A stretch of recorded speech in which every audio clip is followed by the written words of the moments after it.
Selamat datang di ulasan visual kita kali ini.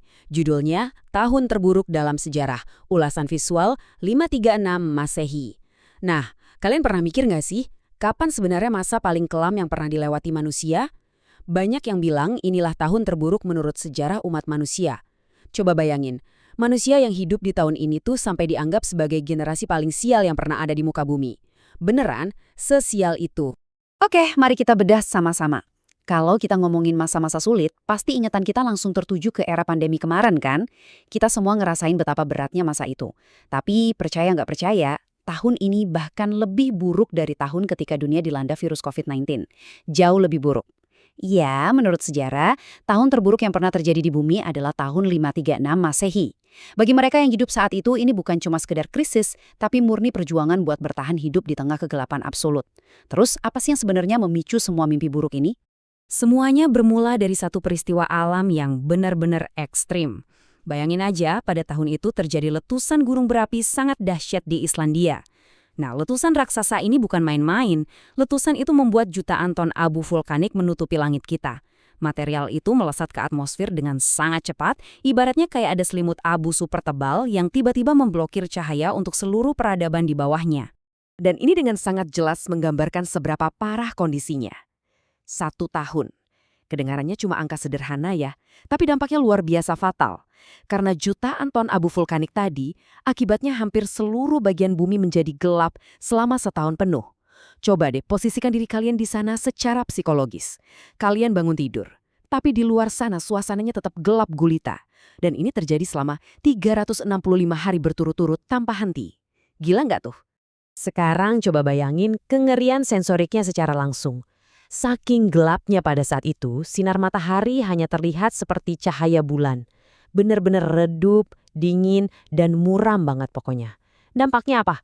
Orang-orang jadi sangat sulit membedakan antara siang dan malam. Seluruh ritme kehidupan alam dan rutinitas manusia seketika hancur berantakan. Waktu seolah-olah berhenti begitu saja. Kejadian ini memicu sebuah reaksi berantai yang mematikan. Abu vulkanik yang memenuhi langit tadi memblokir panas matahari, dan kondisi itu mengakibatkan perubahan cuaca yang tak lazim. Suhu bumi mendadak anjlok drastis. Saking parahnya, cuaca dingin bahkan salju turun di daerah yang tidak seharusnya tertutup salju. Tempat yang biasanya hangat tiba-tiba membeku.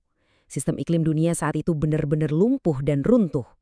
Nah, tanpa sinar matahari yang cukup, gagal panen terjadi di mana-mana, mengakibatkan stok makanan habis dan kasus kematian akibat kelaparan yang ekstrim mulai merajalela. Ladang-ladang membeku sepenuhnya. Di titik inilah rasa kemanusiaan mulai hilang. Ketika perut udah sangat kelaparan, orang-orang saling menjarah bahkan tak segan menghilangkan nyawa sesamanya demi mendapat secuil makanan. Tatanan sosial yang selama ini dibangun hancur lebur tanpa sisa. Mari kita lihat bagaimana situasi ini makin memborok. Seolah kelaparan ekstrim tadi belum cukup menyiksa, krisis ini memunculkan hal yang gak terduga. Situasi diperparah dengan masuknya ancaman baru. Kok bisa? Karena akibat cuaca dingin dan lembab di luar sana, tikus-tikus secara masif masuk ke dalam rumah warga untuk mencari kehangatan. Ruang berlindung manusia yang udah sangat rapuh ini, kini malah diinvasi oleh hama. Dan yang bikin merinding, tikus-tikus ini bukanlah tamu yang ramah. Mereka membawa masalah yang jauh lebih mematikan ke ruang keluarga. Tepat di saat kondisi tubuh manusia udah sangat lemah, tikus-tikus ini membawa penyakit menular yang pada saat itu belum ditemukan obatnya. Wabah mematikan ini menyebar tak terkendali karena, ya, di masa kelam itu memang tidak ada pil, vaksin, atau penanganan medis apapun. Jadi, poin krusialnya adalah, apa dampak akhir dari rentetan kiamat kecil ini? Fakta sejarah ini sungguh mencengangkan. Populasi manusia pada saat itu berkurang drastis hampir 50%. Akibat kombinasi dari bencana dahsyat, kelaparan, dan penyakit ya. Bayangin, separuh dari umat manusia musnah begitu saja. Data ini seakan menampar kita, menunjukkan betapa rapuhnya kehidupan spesies kita ketika alam semesta memunculkan sisi paling ekstrimnya. Kita baru saja menyaksikan bagaimana tahun 536 Masehi menguji batas maksimal ketahanan fisik dan mental manusia. Mulai dari ngerinya hidup dalam kegelapan total, hingga hilangnya separuh populasi dunia. Nah, ini membawa kita pada sebuah pemikiran yang mungkin akan menghantui benak kita semua. Melihat segala kenyamanan dan teknologi modern yang kita nikmati saat ini, tanyakan pada diri kalian sendiri.